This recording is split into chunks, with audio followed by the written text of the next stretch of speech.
राधे राधे।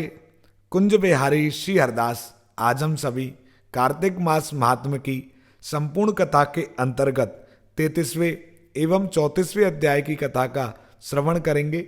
आप सब अपना ध्यान बांके बिहारी जी महाराज के युगल श्री चरणों में केंद्रित करें और कथा का आनंद लें। नमः कुंज विहारिण्यै नमः कुंज विहारिणे स्वामी श्री हरिदासाय गुरुणाम गुरुवे नमः। कि राधा मेरी स्वामिनी मैं राधे जू को दास, जन्म जन्म मोहे दीजियो श्री वृंदावन को वास। वृंदावन सो वन नहीं नंद गाँव सो गाँव, बंसी बट सो बट नहीं कृष्ण नाम सो नाम। बोलिए श्री बांके बिहारी लाल की जय। अब आप सबसे पहले तो हम 33वें अध्याय की कथा का श्रवण करते हैं और फिर 34वें अध्याय की कथा का श्रवण करेंगे। 33वां अध्याय आरंभ।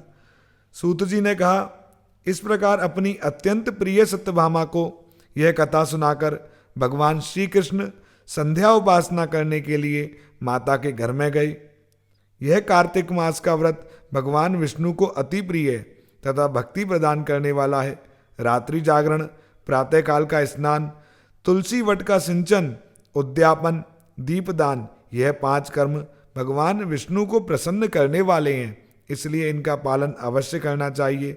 ऋषि बोले, भगवान विष्णु को प्रिय, अधिक फल की प्राप्ति कराने वाले और शरीर के प्रत्येक अंग को प्रसन्न करने वाले कार्तिक महात्मा आपने हमें बताया। यह मोक्ष की कामना करने वालों अथवा भोग की इच्छा रखने वाले मनुष्य को यह व्रत अवश्य रखना चाहिए। इसके अतिरिक्त हम आपसे एक बात और पूछना चाहते हैं।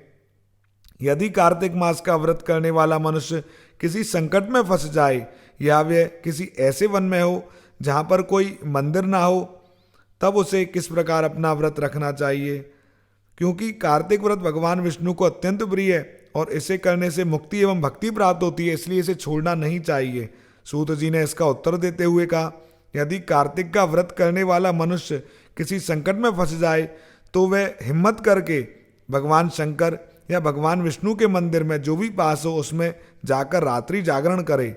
यदि व्रती घने वन में फंस जाए तो फिर पीपल के वृक्ष के नीचे या तुलसी के वन में जाकर जागरण करे। भगवान विष्णु की प्रतिमा के सामने बैठकर विष्णु जी का कीर्तन करे। ऐसा करने से सहस्त्रों गायों के दान के समान फल की प्राप्ति होती है। जो मनुष्य विष्णु जी के कीर्तन में बाजा बजाता है उसे वाजपेयी यज्ञ के समान फल की प्राप्ति होती है और कीर्तन में नृत्य करने वाले मनुष्यों को सभी तीर्थों में स्नान करने का फल प्राप्त होता है। किसी संकट के समय या रोगी हो जाने पर और जल ना मिल पाने की स्थिति में केवल भगवान के नाम का जाप करना, स्मरण करना ही पूरे व्रत को परिपूर्ण करता है। यदि उद्यापन ना कर सके तो व्रत की पूर्ति के लिए केवल ब्राह्मणों के प्रसन्न होने के कारण विष्णु जी प्रसन्न रहते हैं। यदि मनुष्य दीपदान करने में असमर्थ हो तो दूसरे के दीप की वायु से रक्षा करे। यदि तुलसी जी का पौधा भी समीप ना हो तो वैष्णव ब्राह्मण की ही पूजा कर ले, क्योंकि भगवान विष्णु सदैव अपने भक्तों के समीप रहते हैं।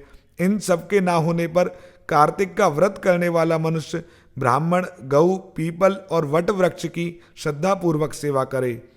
शौनक आदि ऋषि बोले, आपने गऊ तथा ब्राह्मणों के समान पीपल और वट वृक्षों को बताया है और सभी वृक्षों में पीपल एवं वट वृक्ष को ही श्रेष्ठ कहा है, इसका कारण बताएं। सूत जी बोले, पीपल वृक्ष भगवान विष्णु का और वट वृक्ष शंकर जी का स्वरूप है। पलाश ब्रह्मा जी के अंश से उत्पन्न हुआ है। जो कार्तिक मास में उसके पत्तल में भोजन करता है वह भगवान विष्णु के लोक में जाता है।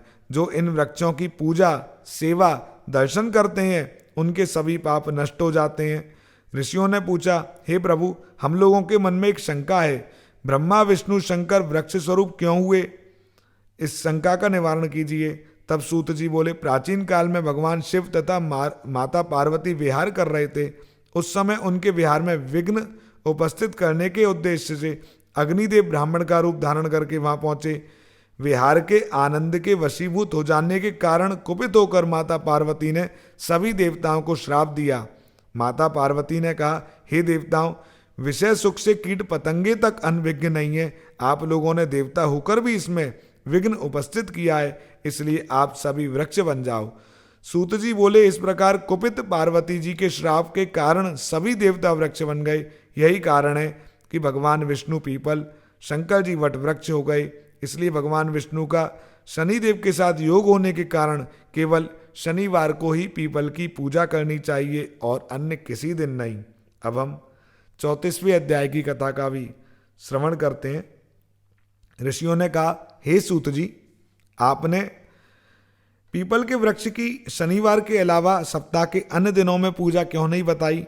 सूत जी बोले, हे ऋषियों, समुद्र मंथन करने से देवताओं को जो रत्न प्राप्त हुए, उनमें से देवताओं ने लक्ष्मी और कौस्तुभ मणि भगवान विष्णु को समर्पित कर दी। जब भगवान विष्णु लक्ष्मी जी से विवाह करने के लिए तैयार हुए तो लक्ष्मी जी बोली, हे प्रभु, जब तक मेरी बड़ी बहन का विवाह नहीं होता तब तक मैं छोटी बहन आपसे किस प्रकार विवाह कर सकती हूँ, इसलिए पहले आप मेरी बड़ी बहन का विवाह कराएं, उसके बाद आप मुझसे विवाह कीजिए। यही नियम जो प्राचीन काल से चला आ रहा है। सूत जी ने कहा, लक्ष्मी जी के मुख से ऐसे वचन सुनकर भगवान विष्णु ने लक्ष्मी जी की बड़ी बहन का विवाह उद्यालक ऋषि के साथ संपन्न किया। लक्ष्मी जी की बड़ी बहन अलक्ष्मी बड़ी कुरूप थी। उसका मुख बड़ा, दांत चमकते हुए, उसकी देह वृद्धा की भांति और नेत्र बड़े बड़े रूखे बाल थे। भगवान विष्णु द्वारा आग्रह किए जाने पर ऋषि उद्यालक ने उससे विवाह करके वेद मंत्रों की ध्वनि से गुंजाते हुए अपने आश्रम में ले आए। वेद ध्वनि से गुंजित हवन के पवित्र धुएं से सुगंधित उस ऋषि के सुंदर आश्रम को देखकर अलक्ष्मी को बहुत दुख हुआ। वह महर्षि उद्यालक से बोली, चूंकि इस आश्रम में वेद ध्वनि गूंज रही है, इसलिए यह स्थान मेरे योग्य नहीं है, इसलिए आप मुझे यहाँ से अन्य कहीं ले चलिए। उसकी बात सुनकर महर्षि उद्यालक बोले, तुम यहाँ क्यों नहीं रह सकती और तुम्हारे रहने योग्य अन्य कौन सा स्थान है, यह भी मुझे बताओ। अलक्ष्मी बोली, जिस स्थान पर वेद की ध्वनि होती हो, अतिथियों का आदर सत्कार किया जाता हो, यज्ञ आदि होते हों, ऐसे स्थान पर मैं नहीं रह सकती। जिस स्थान पर पति पत्नी आपस में प्रेम से रहते हो, पितरों के निमित्त यज्ञ होता हो, देवताओं की पूजा होती हो, उस स्थान पर मैं नहीं रह सकती। इसलिए यह स्थान मेरे रहने योग्य नहीं है। जहाँ पर सत्पुरुषों का, वृद्धों का, मित्रों का अनादर होता हो, पति पत्नी में क्लेश होता हो, जहाँ दुराचारी, चोर आदि मनुष्य रहते हो, जिस स्थान पर गायों की हत्या की जाती हो, ऐसे स्थान पर मैं प्रसन्नता पूर्वक निवास करती हूँ। सूत जी बोले, अलक्ष्मी के मुख से इस प्रकार के वचन सुनकर उद्यालक का मन खिन्न हो गया। वे इस बात को सुनकर मौन हो गए। थोड़ी देर बाद वे बोले, ठीक है, मैं तुम्हारे लिए ऐसा स्थान ढूंढ लूंगा। जब तक मैं तुम्हारे लिए ऐसा स्थान न ढूंढ लूं, तब तक तुम इसी पीपल के नीचे चुपचाप बैठी रहना। महर्षि उद्यालक उसे पीपल के वृक्ष के नीचे बैठाकर योग्य स्थान की खोज में निकल पड़े, परंतु बहुत समय प्रतीक्षा करने पर भी वे वापस नहीं लौटे तो अलक्ष्मी विलाप करने लगी। जब बैकुंठ में बैठी लक्ष्मी जी ने अपनी बहन का विलाप सुना तो वो व्याकुल हो गईं।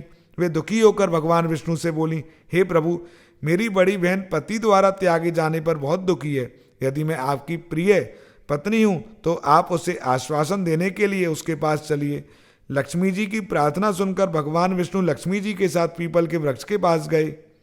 उसको आश्वासन देते हुए भगवान विष्णु बोले, हे अलक्ष्मी, तुम इसी पीपल की वृक्ष की जड़ में सदैव के लिए निवास करो, क्योंकि इसकी उत्पत्ति मेरे ही अंश से हुई है और इसमें सदैव मेरा ही निवास रहता है।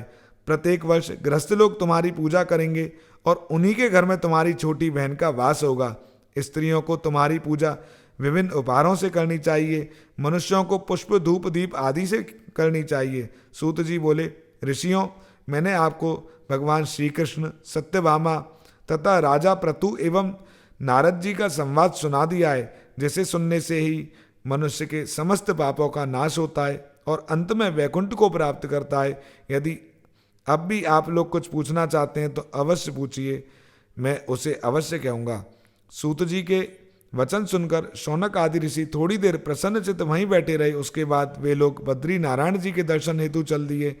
जो इस कथा को सुनता एवं सुनाता है उसे संसार में समस्त सुख प्राप्त होते हैं। बोलिए श्री बांके बिहारी लाल की जय। तो आज हमने कार्तिक मास महात्म्य की संपूर्ण कथा के अंतर्गत 33 और 34वें अध्याय की कथा का श्रवण किया है।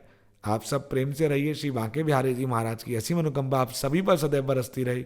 जय जय श्री राधे।